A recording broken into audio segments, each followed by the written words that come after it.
Okay, back out here on the 69 Chevrolet truck. I have put 3 coats of clear on the sides.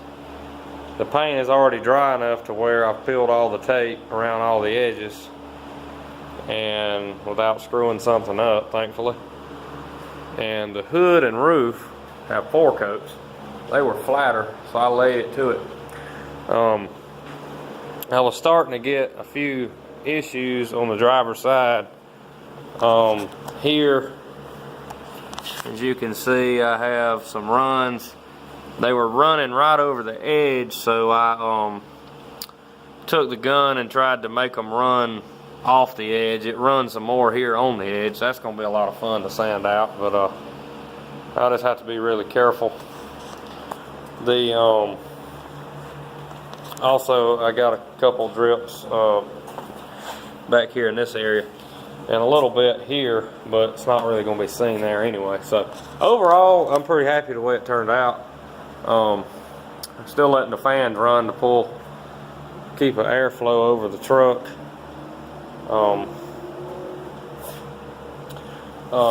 Body's very straight.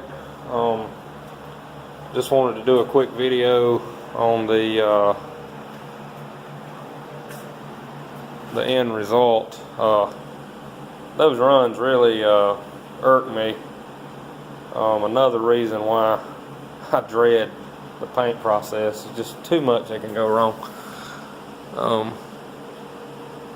But it is what it is. So I tried to make sure I got plenty of coverage on the bottom of the truck, so we don't have to cut and buff every square inch of this big old thing.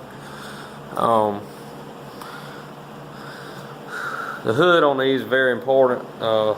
Definitely want that straight. Luckily, the hood on this truck's original. The doors are original. The roof's original. Cab's original. The whole bed is, except the tailgate. The only reproduction sheet metal on this truck is a lot of structure pieces in the cab and the floor pans. This fender is also a reproduction. Overall, I didn't really do any wiping. It's pretty dang straight. That come from Tommy's Pickup Parts. So always spend the extra money and buy the higher quality sheet metal on any restoration jobs. You will not be disappointed. They really make some cheap crap, and if you want cheap, it's out there, but the results there speak for itself. I mean, that's a pretty straight piece. And basically all I did was scuff it, high build it, and block it. Except for the little dimples with the where I drilled the holes. It's pretty flawless. Also, you can't cut and buff edges like this, so you definitely want to make sure you got plenty of clear, laying pretty heavy on that. It looks like I did, so that should be fine. You know, things like this is pretty unavoidable. You know, little pieces of trash, you don't know where they came from, but they just come from nowhere. Overall, the plastic definitely helped over the last job I did with no plastic hanging. So I want to talk a little bit about these filters. These filters are DHEC compliant, 99, I believe these are 99.6% efficiency. And basically, as you're painting, I use these on the clear so they look white. You just plop them over the fan there, and they catch all the paint fumes as they go out, so you don't paint your neighbor's car or your neighbor's house. Also helps with keeping the pollution of the chemical from the paint out of the air. If you live here in South Carolina,